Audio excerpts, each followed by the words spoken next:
Ngayon naman, after natin pong tanggalin yung hopper o yung lagayan ng ating mga pins, tatanggalin lang po natin itong mga screw yun sa grinder blade. Kung nakikita nyo po, isa-isa ko po siyang dahan-dahan tinatanggal kasi napakatalim po ng blade niya. Yung lower part ng blade, itong parad sa konti. Ingat ko pong tinatanggal yan kasi napakamahal ng isang barista. Marunong maglinis ng kanya asawa.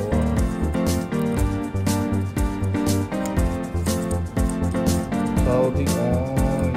Dito naman ho, isa-isa ko naman nililinis yung mga blade. Yung upper lower blade saka yung na-maintenance yan. Ang ganda litsi na. Nakikita nyo po, ginagamitan ko na naman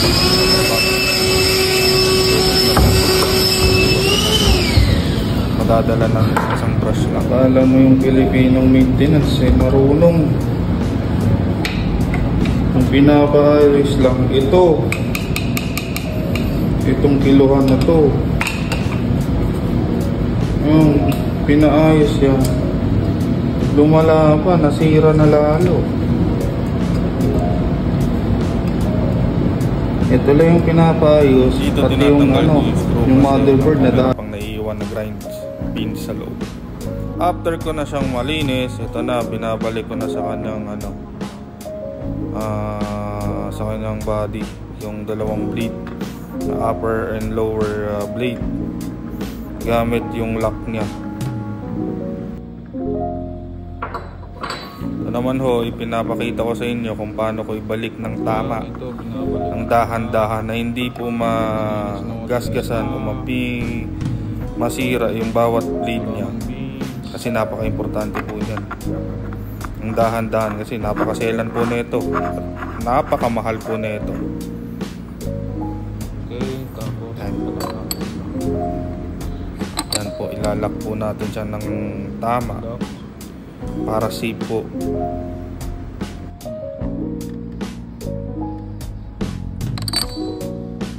yun lang, basic tips na paglilinis at mapag-ingat sa gamit, lalo na hindi ito sa atin. At Tama nga ho, napakamahal ho talaga yan. Ito po, share ko sa inyo kung nasa magkano yan. Dahil sa isang Pilipinong maintenance din nang galing sa maintenance ng Sulalat coffee shop. So ito tayo lang inobserbahan lang natin, nilinisan lang natin, then yun, binalik.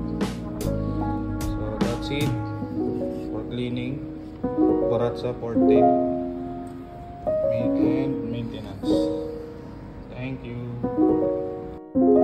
At ito naman ho, dahil may bagong biling na beans na Ethiopia Gucci si customer, so sinubukan natin yung bagong linis. Ayan, kitang-kita niyo yung course, gaano siya kapino, kaganda pag bagong linis. Baka seryoso naman tamo nga naman, basta standard talaga nakapokus talaga precisely.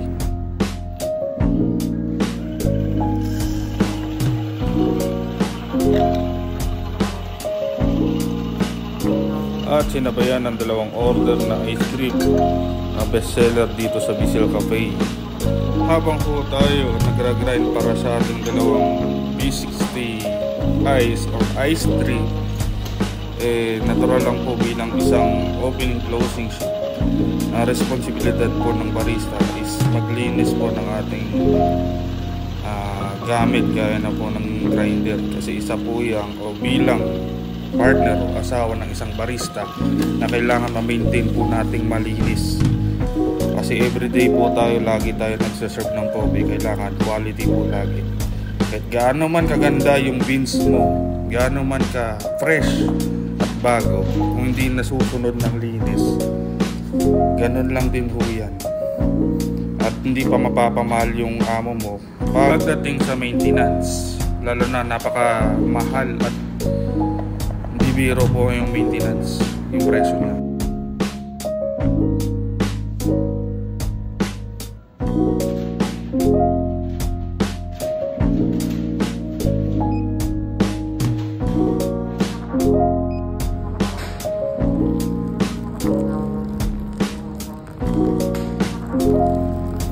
Ba, sa unang tingin pa lang mukhang mapapakape ka talaga. Ramdam mo naman yung amoy ng kape. Dito master, ito po yung ratio namin.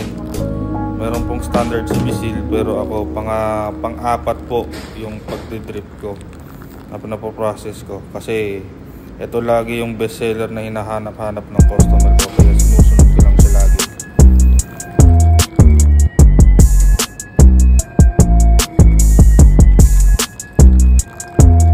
Sa iba pong specialty coffee, may sarili pong recipe yan pagdating sa ice cream. Pero sa amin, sinusunod lang namin dahil ito yung best seller namin. And that's it. Thank you for watching.